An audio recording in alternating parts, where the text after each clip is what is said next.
Hi guys, good night. ಎಲ್ಲರದ್ದು ಊಟ ಆಯ್ತಾ? ಹೇಗಿದ್ದೀರಿ? ನಾವು ಇವತ್ತು ಕುಟುಂಬ ಸಹಿತವಾಗಿ ಪುರಿ ಜಗನ್ನಾಥ್, ಒಡಿಸ್ಸಾದಲ್ಲಿರುವ ವಿಶ್ವಪ್ರಸಿದ್ಧ ಪುರಿ ಜಗನ್ನಾಥಕ್ಕೆ ಹೋಗುತ್ತಿದ್ದೇವೆ. ನಾವು ಬೀದರ್ನಿಂದ ಕುರ್ಡಾ ಜಂಕ್ಷನ್ವರೆಗೆ ಬಂದಿದ್ದೇವೆ. ಕುರ್ಡಾ ಜಂಕ್ಷನ್ನಿಂದ ರೈಲ್ವೆ ನಿಲ್ದಾಣವು ತುಂಬ ಅಚ್ಚುಕಟ್ಟಾಗಿ ತುಂಬ ಸುಂದರವಾಗಿದೆ, ತಾವು ನೋಡಬಹುದು ಇಲ್ಲಿ. ಹಾಗೆ ಈ ಕಡೆ ಏನಿದೆ, ತುಂಬ ಚೆನ್ನಾಗಿರುವ ಮೂರ್ತಿಗಳನ್ನು ಕೆತ್ತನೆ ಮಾಡಿದ್ದಾರೆ ಕಲ್ಲಲ್ಲಿ, ತಾವು ನೋಡಬಹುದು.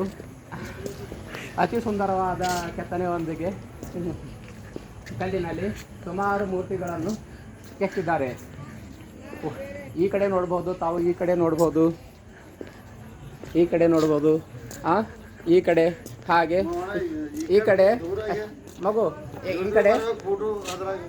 ಈ ಕಡೆ ತುಂಬ ಚೆನ್ನಾಗಿ ಅಚ್ಚುಕಟ್ಟಾದ ಗಾರ್ಡನ್ ಮಾಡಿದ್ದಾರೆ.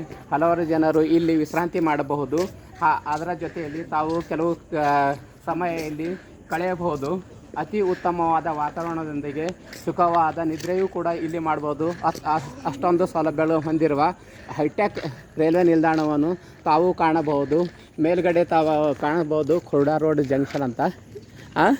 ಕುರ್ಡಾ ರೋಡ್ ಜಂಕ್ಷನು ಈ ಕಡೆ, ಅಲ್ಲಿ ಅತಿ ಉತ್ತಮವಾದ ಕೆತ್ತನೆಯೊಂದಿಗೆ ಮೂರ್ತಿಗಳನ್ನು ಸ್ಥಾಪಿಸಿದ್ದಾರೆ. ಇತ್ತೀಚಿನ ದಿನಗಳಲ್ಲಿ ಎಲ್ಲ ರೈಲ್ವೆ ನಿಲ್ದಾಣಗಳು ಅತಿ ಉತ್ತಮವಾದ ಹೈಟೆಕ್ ರೈಲ್ವೆ ನಿಲ್ದಾಣಗಳಾಗಿ ಪರಿವರ್ತಿಸಿದ್ದಾರೆ. ತುಂಬ ಅಚ್ಚುಕಟ್ಟಾದ ರೈಲ್ವೆ ನಿಲ್ದಾಣವಾಗಿದೆ. ಇದರಿಂದ ನಾವು ಇನ್ನೂ 53 ಕಿಲೋಮೀಟರ್ ಹೋಗಿದಾಗ ಪುರಿ ಜಗನ್ನಾಥ್ ಪುರಿಯನ್ನು ತಲುಪುತ್ತೇವೆ. ಪುರಿ ಜಗನ್ನಾಥದಲ್ಲಿ ವಿಶ್ವಪ್ರಸಿದ್ಧ ಜಗನ್ನಾಥ ಮಂದಿರವನ್ನು ದರ್ಶನ ಮಾಡಿಕೊಂಡು ಮುಂದೆ ಗೋಲ್ಡನ್ ಬೀಚ್ ನೋಡುತ್ತೇವೆ. ಅದರ ನಂತರ ಗೋಲ್ಡನ್ ಬೀಚ್ ನೋಡಿಕೊಂಡು ನಂತರ ಸೂರ್ಯ ದೇವಸ್ಥಾನ, ಕೋನಾರ್ಕದಲ್ಲಿರುವ ಸೂರ್ಯ ದೇವಸ್ಥಾನವನ್ನು ನೋಡುತ್ತೇವೆ. ಬೆಳಿಗ್ಗೆ 5 ಗಂಟೆಗೆ ಹೋಗಿದ್ದರೆ ಅಲ್ಲೇ ನಾವು ಚೆನ್ನಾಗಿ ವೀಕ್ಷಿಸಬಹುದು. ಆದ್ದರಿಂದ ರಾತ್ರಿ ಹೊತ್ತು ನಾವು ಅಲ್ಲೇ ಕಳೆಯಬೇಕು. ಆದ್ದರಿಂದ ಇಂದು ರಾತ್ರಿ ನಾವು ಇಲ್ಲಿಗೆ ಬಂದಾಗ 2 ಗಂಟೆ ತಲುಪಿದ್ದೇವೆ.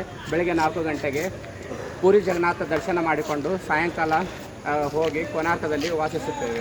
ಬೆಳಿಗ್ಗೆ 4 ಗಂಟೆಗೆ ಸಮುದ್ರದ ತೀರದಲ್ಲೂ ಹೋಗಿ ನಾವು ಸೂರ್ಯ ದರ್ಶನವನ್ನು ಪಡೆಯುತ್ತಿದ್ದೇವೆ. ಈ ಕೋನಾರ್ಕ ರೈಲ್ವೆ ನಿಲ್ದಾಣದಲ್ಲಿ ಕೆಲವೊಂದು ಅತಿ ಉತ್ತಮವಾದ ಮೂರ್ತಿಗಳನ್ನು ಸ್ಥಾಪಿಸಿದ್ದಾರೆ. ಕೆಲವೊಂದು ಸಮಯದಲ್ಲಿ ನಾವು ಕಳೆದರೆ ತುಂಬ ಖುಷಿ ಪಡಬಹುದು. ಇತ್ತೀಚೆಗೆ ನಾವು ಮುಂದಿನ ಪ್ರಯಾಣವನ್ನು ಕನ್ಯಾಕುಮಾರಿಗೆ ಬೆಳೆಸಲಿದ್ದೇವೆ. ಎಲ್ಲರಿಗೆ ಧನ್ಯವಾದಗಳು. ವಿಡಿಯೋ ನೋಡಿ ಸಬ್ಸ್ಕ್ರೈಬ್ ಮಾಡಿ, ಲೈಕ್ ಮಾಡಿ, ಶೇರ್ ಮಾಡಿ. ಎಲ್ಲರಿಗೂ ಧನ್ಯವಾದಗಳು. ಜೈ ಜಗನ್ನಾಥ.